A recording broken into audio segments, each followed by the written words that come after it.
நந்தா, உன்னை தேடி நான் உன் வீட்டுக்கு போயிருந்தேன். நான் உன்கிட்ட கொஞ்சம் கேட்க. ஹலோ, யார் நீங்க? அவங்ககிட்ட என்ன உங்களுக்கு பேசணும்? சார், நான் மகேஷோட அப்பா. என் மகன் காணாம போனதை பத்தி நான் வந்து சில கேள்விகள் கேட்கணும். அதுக்காக வீடு வரைக்கும் தேடிட்டு வருவீங்களா? சார், புரிஞ்சுக்கங்க. என் மகன் காணாம போனப்ப அவன் கூட இருந்தது நந்தா மட்டும்தான். அவனுக்கு ஏதாவது தெரிஞ்சிருக்கலாம். அதான் அவனை என்கொயரி கூப்பிட்டுருக்காங்களே, அவன் என்ன சொல்லணுமோ போலீஸை சொல்லிக்கோ. சார், நானும் போலீஸ் தான். எனக்கு உண்மை தெரியணும். எந்த ஒரு ரிட்டன் டாக்குமெண்ட் இல்லாம நான் உங்களை அவங்ககிட்ட பேச அனுமதிக்க முடியாது. சார், ப்ளீஸ், உங்களை கெஞ்சி கேட்கிறேன். இது மகனோட உயிர் சம்பந்தப்பட்ட விஷயம். என்ன பேச விடுங்க. நந்தா சார், நந்தாவுக்கும் இதுக்கும் எந்த சம்பந்தமும் இல்லை. ஏன் தேவையில்லாம ஃபேமிலியை டிஸ்டர்ப் பண்றீங்க? நந்தா, நான் கேட்கிற கேள்விக்கு மட்டும் நீ பதில் சொன்னா போதும். அங்கிள், அதான் நீங்க கேட்ட கேள்வி எல்லாத்துக்கும் அன்னைக்கே பதில் சொல்லிட்டேனே. மகேஷ்க்கு என்ன நடந்துச்சு? நீ நினைச்சா அவனை காப்பாத்தலாம் நந்தா. எனக்கு ஒண்ணும் தெரியாது. நந்தா, நான் சொல்றது கேளு. மேல போ. நந்தா, நந்தா. ஹலோ சார், நான் அவன்கிட்ட பேசிக்கிறேன். இருங்க சார். நந்தா, மகேஷ் மேல உனக்கு வெறுப்பு இருந்தது உண்மையா? நீ பிளான் பண்ணி தான் அவன் பெங்கா கூட்டிட்டு போனேன். அவன் காணாம உனக்கு நீ தானே காரணம். உண்மையை சொல்லு. ஹலோ, என்ன கேட்காம இந்த கேஸை பத்தி என் மகன்கிட்ட நீங்க பேசுனது தப்பு. இப்படி வீடு வரைக்கும் வந்து எங்களை ஹராஸ் பண்றதுக்கு உங்களுக்கு எந்த ஒரு உரிமையும் இல்லை. இங்க இதுக்கு முதல்ல கிளம்புங்க. ஏய், நான் என் மகனை இழந்து நிக்கிறேன். மனசச்சையில பேசாம என்ன மனுஷயா நீ? Yo, mind your words and stop stalking my son. எனக்கு என்ன நடந்துச்சு தெரியுமா? நான் அந்த இடத்த விட்டு போக மாட்டேன். எனக்கு உண்மை தெரிஞ்சு ஆகணும். கடைசியா சொல்றேன், இப்ப இங்க இருந்து நீங்க போகல, போலீஸை கூப்பிடுங்க. முடியாது. உங்களால என்ன பண்ணணும் பண்ணிக்கங்க. நான் கேட்கிற கேள்விக்கு அவன் பதில் சொல்லி ஆகணும். டிலே பண்ற ஒவ்வொரு நிமிஷமும் என் மகளோட உயிருக்கே ஆபத்து. Please let me talk to him. That's it. I am calling the police.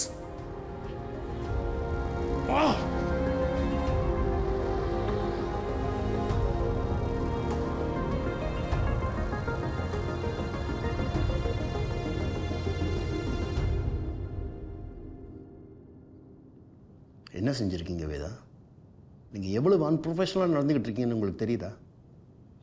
என்னோட டீமில் இன்சபார்டினேஷனுக்கு இடம் இல்லை.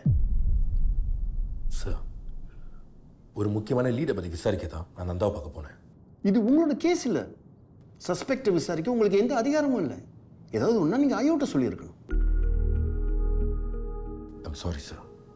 அந்த பையனோட அப்பா மட்டும் உங்கள் மேலே ஒரு கம்ப்ளைண்ட் ஃபைல் பண்ணியிருந்தா நந்தா கிட்டேருந்து கிடைக்கிற இன்ஃபர்மேஷன் எல்லாமே குவாஷ் ஆகிருக்கும். எதுவுமே சட்டப்படி செல்லாது. உங்கள் மேலே மட்டும் இல்லை, என் மேலேயும் இன்டர்னல் என்கொயரி வரும்.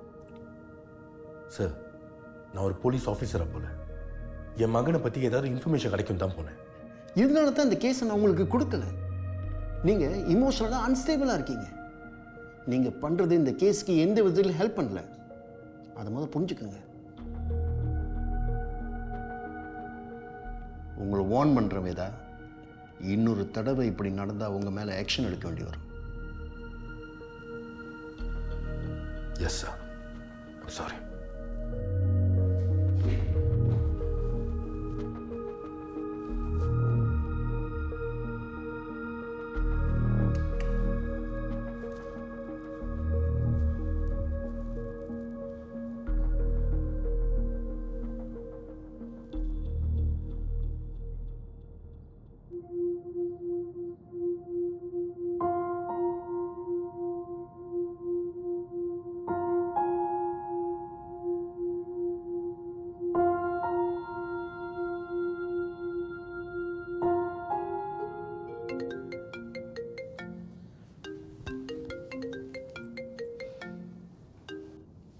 ஹலோ. ஹலோ மாயா, உங்கள் மகனை நினச்சி வேதனையில் இருப்பீங்கன்னு தெரியும். பாவம், சந்தோஷமாக ஹாலிடேக்கு போனவன் இப்படி காணாமல் போயிட்டாலே. நீங்கள் யாரு? உங்களுக்கு எப்படி இதெல்லாம் தெரியும்? நீங்கள் தப்பான கேள்வியை கேட்குறீங்க மாயா. நான் யாரும் நீங்கள் தெரிஞ்சுக்க வேண்டிய அவசியமே இல்லை. மகேஷை பற்றி எனக்கு என்ன இன்ஃபர்மேஷன் தெரியுங்கிறது தான் இப்போ முக்கியம். மகேஷை பற்றி இன்ஃபர்மேஷனா? அவன் எங்கே இருக்கான் உங்களுக்கு தெரியுமா? அவனுக்கு எதுவும் இல்லையே. சரி, அவன் எங்கே இருக்கான்னு சொல்லுங்க. சும்மா இன்ஃபர்மேஷன் கொடுக்க நான் ஒன்றும் சோஷியல் சர்வீஸ் செய்யலை. நான் உங்களுக்கு ஒரு உதவி செஞ்சால் பதிலுக்கு நீங்கள் ஏதாச்சும் செய்யணும். அதான நியாயம்? நீங்கள் என்ன கேட்டாலும் நான் கொடுக்க தயாராக இருக்கேன். அவன் எங்கே இருக்கான்னு சொல்லுங்க ப்ளீஸ். குட். இப்போ தான் நீங்கள் டீலை சரியாக புரிஞ்சிட்டு இருக்கீங்க. நீங்கள் எனக்கு $90,000 கொடுத்தா மகேஷை பற்றி எனக்கு தெரிஞ்ச இன்ஃபர்மேஷனை நான் சொல்கிறேன். பணம் தானே, அதுக்கு நான் ஏற்பாடு பண்ணுறேன். ஆனால் அது வரைக்கும் அவனை எதுவும் செஞ்சிடாதீங்க ப்ளீஸ், நான் கெஞ்சி கேட்குறேன். கவலைப்படாதீங்க, எனக்கு வேண்டியது கிடைச்சிட்டா மகேஷ் உங்ககிட்ட பத்திரமா வந்து சேருவான். ஆனால் இந்த டீல் ரகசியமாக இருக்கிற வரைக்கும் தான் மகேஷ் சேஃபாக இருப்பான். போலீஸ் கிட்ட போக நினைச்சாலோ இல்லை உங்கள் ஹஸ்பண்ட் புத்திசாலித்தனமாக ஏதாவது முயற்சி செஞ்சாலோ கடைசி வரைக்கும் உங்கள் மகனை கண்டுபிடிக்கவே முடியாமல் போயிடும். இல்லை இல்லை இல்லை, என்னை நம்புங்க, அதெல்லாம் எதுவும் நடக்காது. எனக்கு என் மகன் வீட்டுக்கு வந்தாலே போதும். பணத்தை ஏற்பாடு பண்ணுங்க. அது எப்போ எப்படி கொடுக்கணும்னு அடுத்த காலில் உங்கள் ஹஸ்பண்ட் கிட்ட சொல்கிறேன்.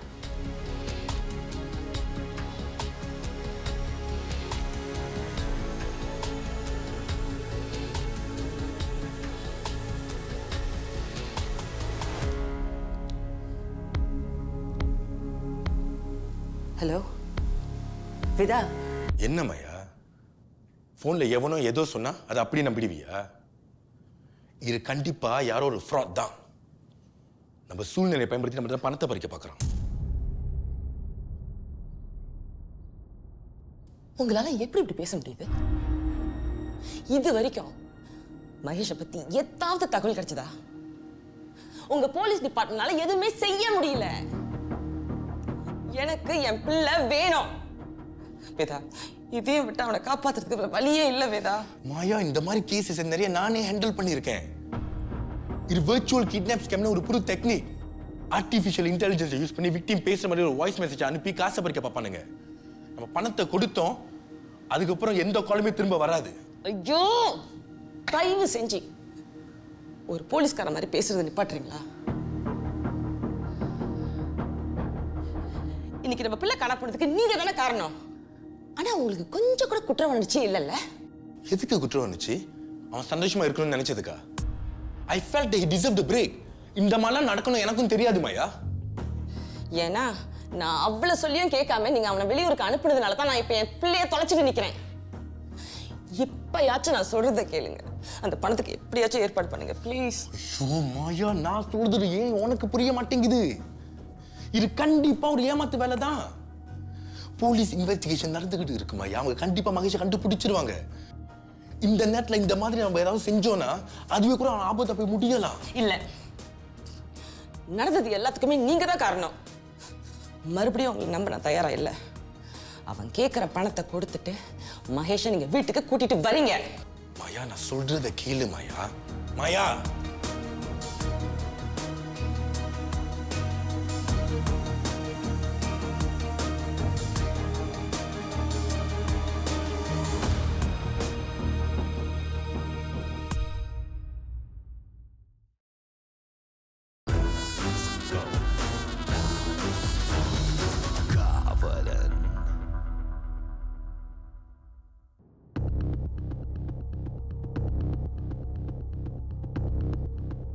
ஸ்கூலில் விசாரிச்சப்போ நந்தாவும் மகேஷும் க்ளோஸ் ஃப்ரெண்ட்ஸ்னு எல்லாரும் சொல்கிறாங்க. எல்லாரையும் நந்தா அப்படிதான் நம்ப வச்சான். ஆனால் அவனுக்கு மகேஷை சுத்தமாக பிடிக்காது. மகேஷ் என்னோட பெஸ்ட் ஃப்ரெண்ட், அவனுக்காக என்ன வேணாலும் செய்வேன். இல்லை, ஸ்டடீஸ், சிசிஏ எல்லாத்துலேயும் மகேஷ் தான் டாப். அந்த பொறாமையில் மகேஷை ஜெயிக்க நந்தா என்ன வேணாலும் செய்வான். பொறாமையா? எங்களுக்குள்ள ஈகோ இருந்ததே இல்லை.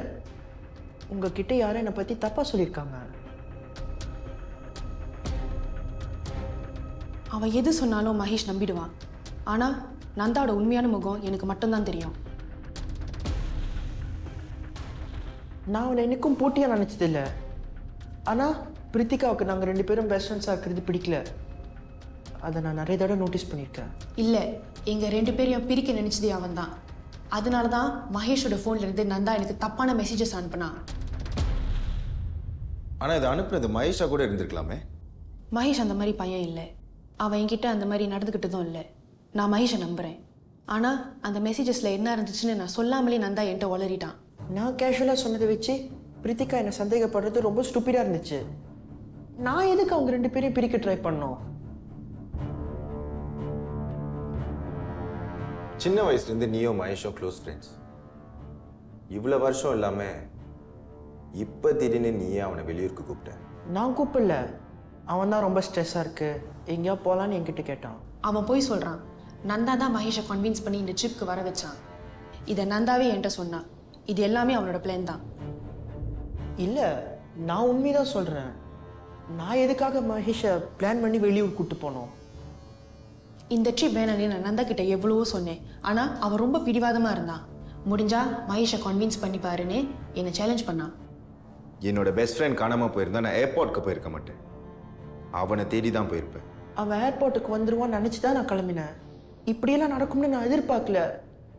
எப்படியாவது அவனை கண்டுபிடிச்சிருங்க ப்ளீஸ். இந்த ட்ரிப்பில் நீங்கள் 2 பேரும் எல்லா இடத்துக்கும் ஒன்றா தான் போயிருக்கீங்க.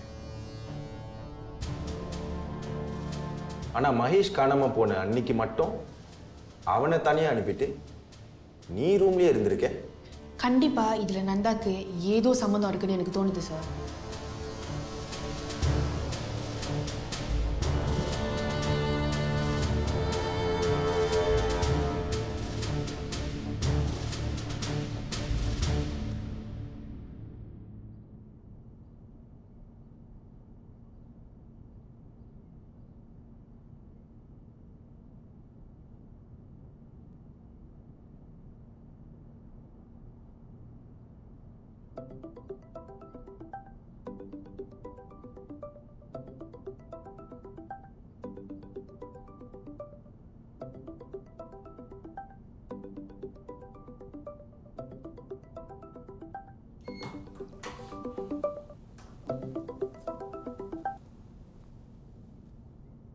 ஹலோ, யாரு? யாராவது காணும்னா போலீஸ் கிட்ட போவாங்க. ஆனால் இப்போ உங்கள் மகனையே காணோம். என்ன செய்ய போகிறீங்க? யாரா நீ? நான் யாரும் தெரிஞ்சு இப்போ என்ன செய்ய போகிறீங்க வேதா? மகேஷை கண்டுபிடிக்கிறதுக்கு இருக்கிற ஒரே ஆப்ஷன் நான் மட்டும்தான். உங்கள் ஒய்ஃப் சொல்லியிருப்பாங்களே. சரி, என் மகன் இப்போ எங்கே இருக்கான்னு சொல்லு. நான் கேட்ட பணத்தை முதல் ட்ரான்ஸ்ஃபர் பண்ணுங்க. அதுக்கப்புறம் நீங்கள் கேட்குற இன்ஃபர்மேஷன் நான் கொடுக்குறேன். உன்கிட்ட பணத்தை கொடுத்துருக்கப்புறம் என்னை ஏமாத்திட்டா நான் உன்னை எப்படி நம்புறது? உன்ன மாதிரி நிறைய பேரை நான் பார்த்துருக்கேன். எனக்கு ப்ரூஃப் ஆஃப் லைஃப் வேணும். என் மகனை என் கூட வீடியோ காலில் பேசவை. என்னை நம்புறதை தவிர உங்களுக்கு ஒரு வழி இல்லை வேதா. என்ன பண்ணுறது? உங்கள் சிச்சுவேஷன் அப்படி. நீ மாற்றி மாற்றி பேசுகிற. உங்ககிட்ட எந்த இன்ஃபர்மேஷனும் இல்லைன்னு நல்லாவே தெரியுது. அடுத்த தடவை வேறு ஏதாவது பெட்டராக ட்ரை பண்ண.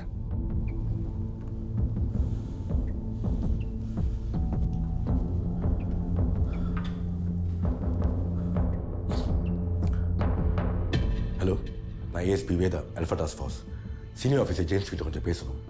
ஒரு எமர்ஜென்சி. ஹலோ ஜேம்ஸ், இப்போ என் ஃபோனுக்கு ஒரு கால் வந்துச்சு. அதை உடனே ட்ரேஸ் பண்ணணும். சரி, ஷூர். எனக்கு அதோட எக்ஸாக்ட் லொக்கேஷன் வேணும். ஜேம்ஸ், கொஞ்சம் சீக்கிரம். இது எனக்கு ரொம்ப முக்கியம். ஓகே வேதா, சரி நான் செக் பண்ணுறேன். I'll call you back. Okay can, thank you. நான் வெயிட் பண்ணுறேன். Okay bye.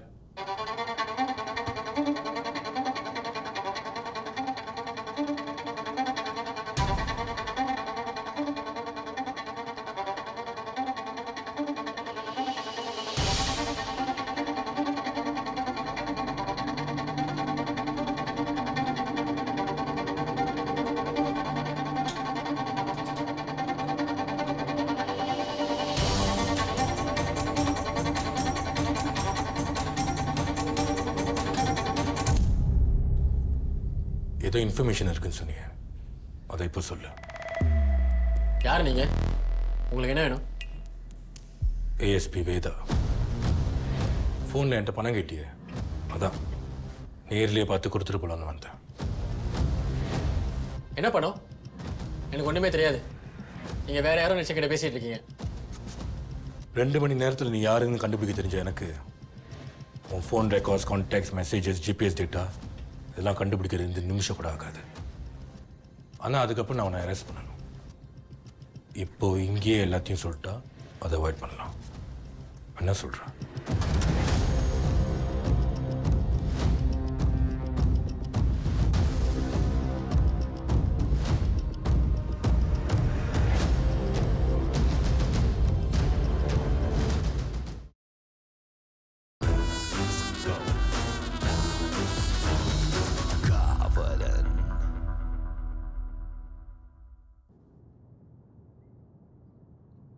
நான் உண்மையை சொன்னால் என்னை அரெஸ்ட் பண்ண மாட்டீங்க. நான் அப்படி நம்புறது? என்னை நம்புறதை தவிர உனக்கு ஒரு வழியே இல்லை. மகேஷ் காணாம போனதை பற்றி உனக்கு என்ன தெரியும் சொல்லு. ராகுல் ஒரு மல்டி மில்லியனோட மகன். அவன் அப்பாவுக்கு பல நாட்டில் நிறைய பிஸ்னஸ் இருக்கு. நானும் என் கூட்டாளி நம்தாவும் ராகுலை ஒரு கிளப்பில் சந்தித்தோம். நான் என் மகனை பற்றி கேட்டா நீ வேற எவனா ஒருத்தனை பற்றி பேசிட்டு இருக்க. மகேஷ்க்கும் இந்த ராகுலுக்கும் என்ன சம்பந்தம்? நான் சொல்ல வரதை முழுசாக கேட்டிங்கன்னா உங்களுக்கு எல்லாமே புரியும். ராகுலுக்கு அவன் பேரண்ட்ஸ் கொடுக்குற ப்ரெஷர் பிடிக்கல. அதனால் அவன் சிங்கப்பூரை விட்டு வேறு எங்கேயாச்சும் போக முடிவு செஞ்சான். இதை பயன்படுத்தி நானும் நம்தாவும் பணத்துக்காக ராகுலை கடத்த முடிவு செஞ்சோம். ஆனால் அப்போ தான் ஃபேஸ்புக்கில் நந்தாங்கிறவனோட போஸ்ட்டை நான் பார்த்தேன். அதில் ராகுல் மாதிரியே ஒருத்தர் இருந்தான். ஆனால் அவன் பேர் மகேஷ். ஒரே மாதிரி 2 பேரா? என்ன என்னை ஏமாத்த கதை சொல்றியா? சார், நான் உண்மையை தான் சார் சொல்கிறேன்.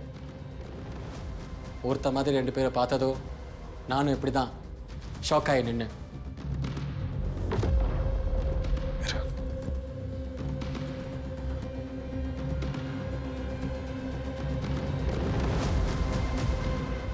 நீ சொன்ன ராகுல் பார்க்க இவன மாதிரி இருந்தானா? இவனை மாதிரி இல்லை சார். இவன் தான் ராகுல். ஃபேஸ்புக்கில் இந்த ஃபோட்டோ பார்த்தனோ எனக்கும் சந்தேகம் வந்துச்சு. நானும் நிறைய டீட்டெயில்ஸ் கலெக்ட் பண்ண ஆரம்பித்தேன். ஆனால் அதுக்கப்புறம் தான் தெரிய வந்துச்சு அவன் கொடுத்த அட்ரஸ், டீட்டெயில்ஸ், பயோடேட்டா எல்லாமே பொய்ன்னு. ராகுங்கிற ஒருத்தன் இல்லவே இல்லை. அப்போ நீ கிளப்பில் பார்த்தது மகேஷன் தான் சார் நினைக்கிறேன். அவனுக்குள்ளே ஏதோ பிரச்சனை. அதை மறக்க டபுள் லைஃப் வாழ்ந்துட்டு இருந்தான்னு அப்போ தான் எங்களுக்கு புரிஞ்சிச்சு. வேறு வழி இல்லாமல் என் திட்டத்தை நான் மாற்றினேன். பேங்காக்கில் மகேஷை கடத்தி உங்ககிட்ட பணம் கேட்கலான்னு முடிவு செஞ்சேன். மகேஷோட வெளியூர் ட்ரிப்பை பற்றி உனக்கு எப்பரா தெரியும்? நந்தாவோட கேஷுவலாக பேசி மகேஷை பற்றி நிறைய விஷயம் தெரிஞ்சுக்கிட்டேன். மகேஷ் மேலே நந்தாக்கு ஒரே பொறாமை. அதை சாதகமாக பயன்படுத்தி மகேஷை நான் தான் பேங்காக்கு வரவழைச்சேன்.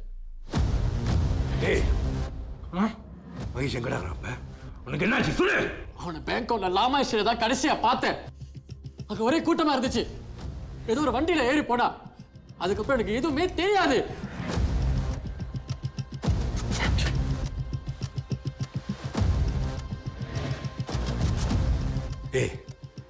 இந்த கார் நம்பரை பாத்தியா? இந்த காரை ஓட்டிட்டு வந்த அவனை பாத்தியா? ஏதாவது ஒரு அடையாளம் சொல்லு. எல்லாமே ரொம்ப வேகமாக நடந்துருச்சு. நான் வேற எதையும் பார்க்கல. தினேஷ், ரிஷாச்சு உண்மையை சொல்லிடு. எனக்கு ஒண்ணுமே தெரியாது. மகேஷை நான் கடத்தல.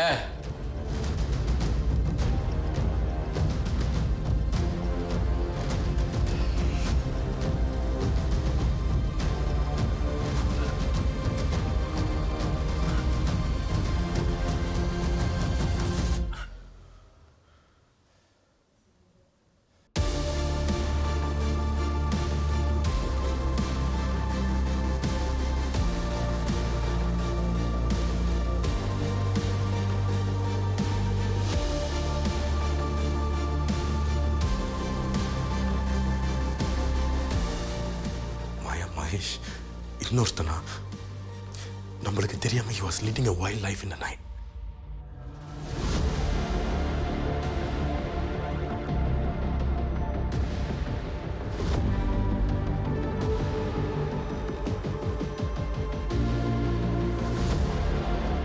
இப்போதான் அவனை ஃப்ராடுன்னு சொன்னீங்க. இந்த விஷயத்தை மட்டும் எப்படி நம்பினீங்க?